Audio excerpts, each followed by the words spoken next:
So can we join in?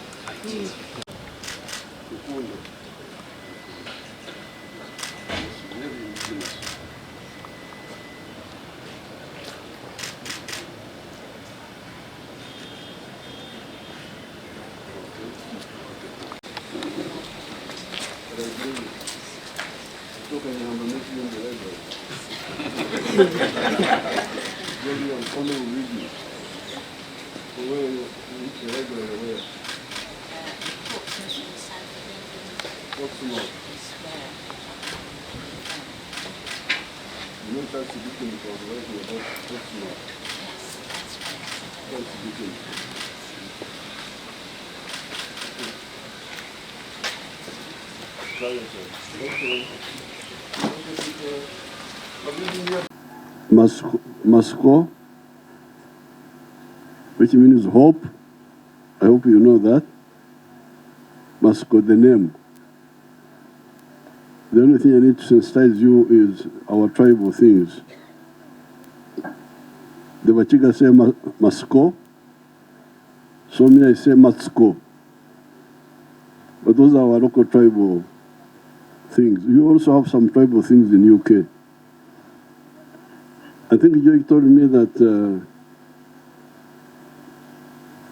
our sister-in-law was from Wales or something, or was she British? Is she Welsh or British? Or English? Which one of the two? English. English. Yeah, even the accent was, when she spoke, I could see it was real English.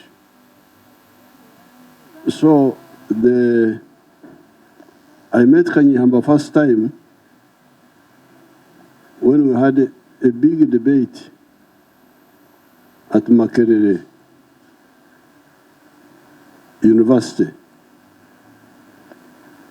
It must have been either 1969 or 70.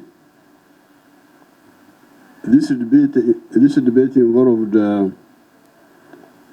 Professor Mazurui and Dr. Rodney.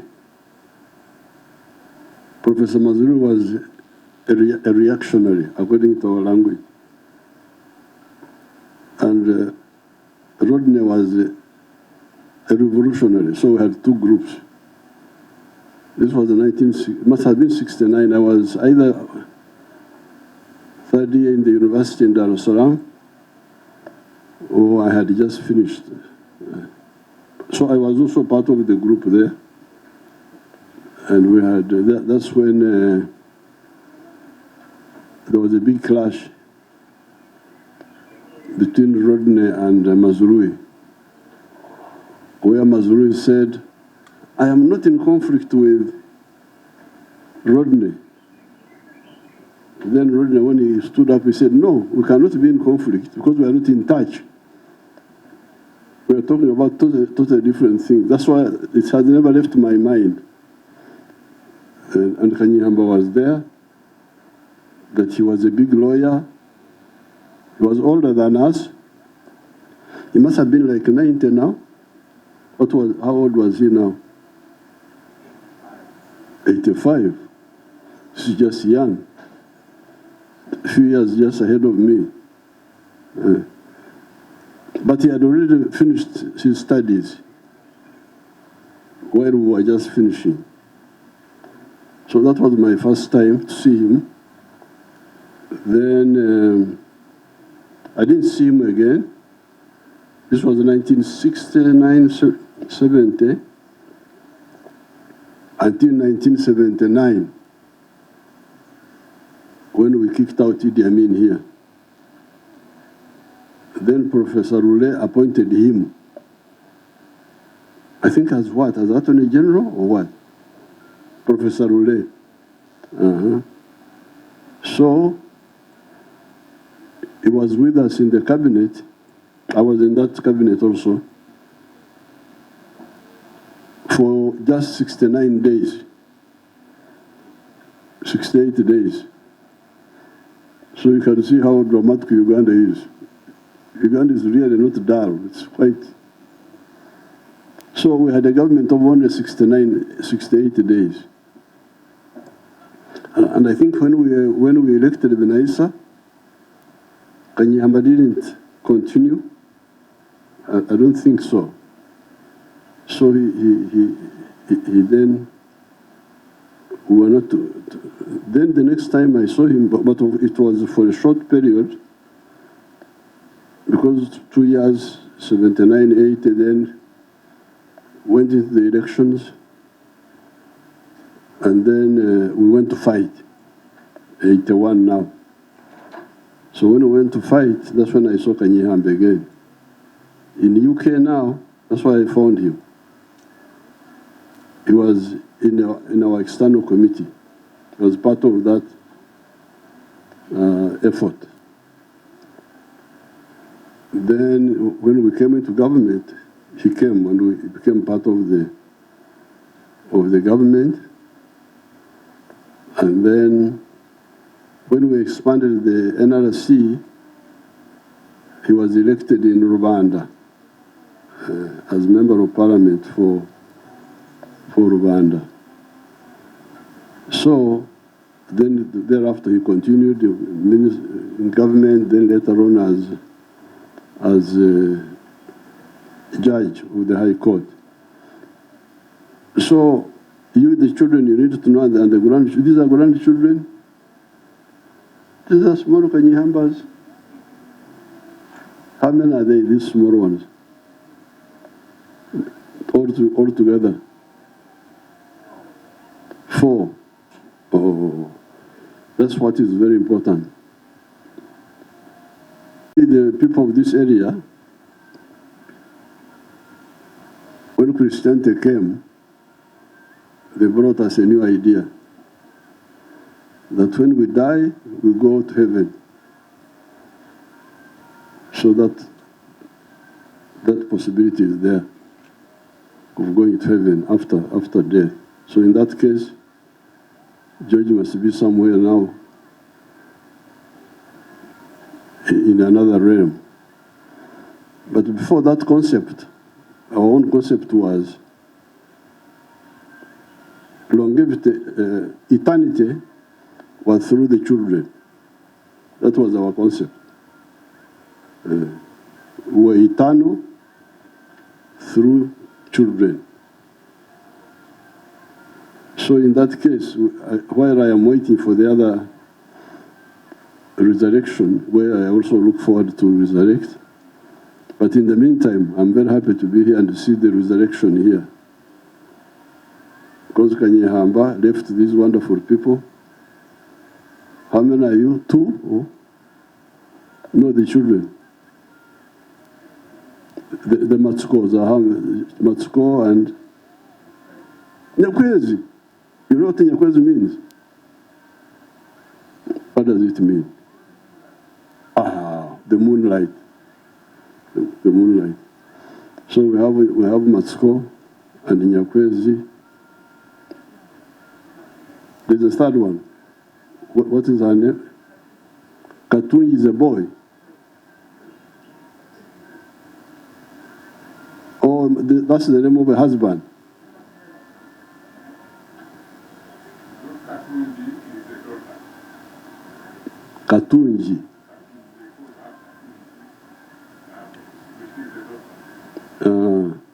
Although Katunji is normally a name for the boy, Katunji, you know what Katunji means? Okutunga is wealth. So Katunji is, but it's normally for boys, but I don't know why Kanyeihamba.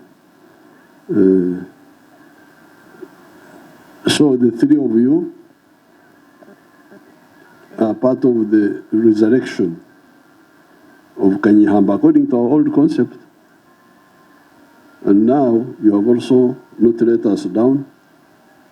You have already passed on the torch to the new people.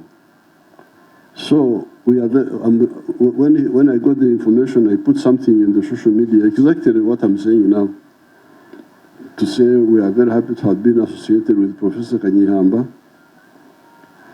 He was one of the contributors, because Uganda was really, and Africa, we are in a crisis. Where to go? Didn't know. And part of the problems were the politics of identity, of tribes, religion. So when our groups came, like the Rugundas, the Mbabazis, these who are here, and others who left, we came with a different emphasis on the politics of identity, or emphasis on the politics of interest, not identity.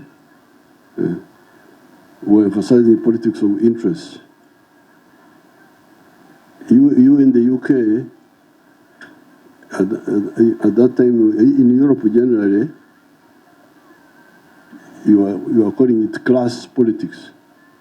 Politics of class, the Labour Party against the Conservative, difference over issues, not over identity. And here we are emphasizing the politics of interest. And Kanyeihamba joined us. There were other groups, but he joined us, and he has been part of us all this time. So that's why I came to salute his contribution and let you know that we valued his input. So I want to extend our condolences of the NRM, my family, because he was also associated with our other relatives who are lawyers, John Kazora, and Rose here told me that she donated one of the kateras to the Kanyeihambas, so you can see the connection, the legal. Katera was one of those lawyers. I think they must have been in the same group. Katera was also slightly ahead of us. So I'm very happy I'm not happy to come here when he's dead, but to show you that we valued him, so that you know. Now the tribes here, when somebody dies, you don't just come swinging your arms that you are going to a funeral. You must bring something on your head. So I had to bring something, carrying something. He was a comrade. He was a role model in many ways. He was a man of the people in Rwanda, in the country. He was a great scholar. He trained lawyers at different levels, and he helped start the Makerere Law School.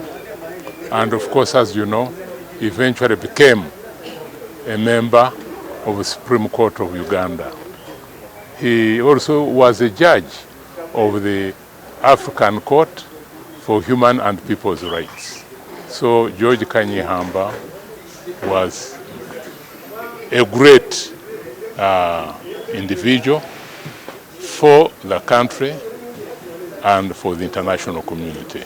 He was also a great human rights fighter, and he fought for better human rights in Uganda, and he also fought for better human rights globally. You do this better than myself, but since he was a man who fought against corruption, a man who knew his law very well, a man who helped in the drafting of our 1995 Constitution, a man who was in the Supreme Court of Uganda. The lawyers have a lot to learn from.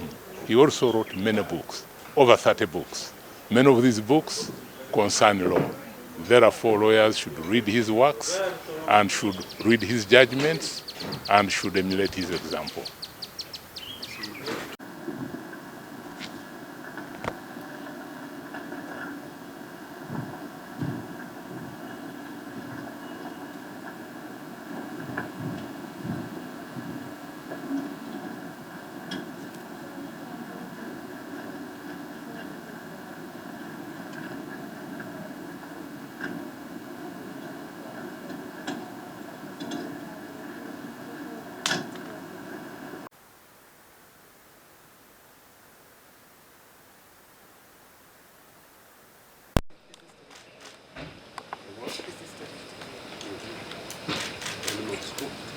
So can we join in?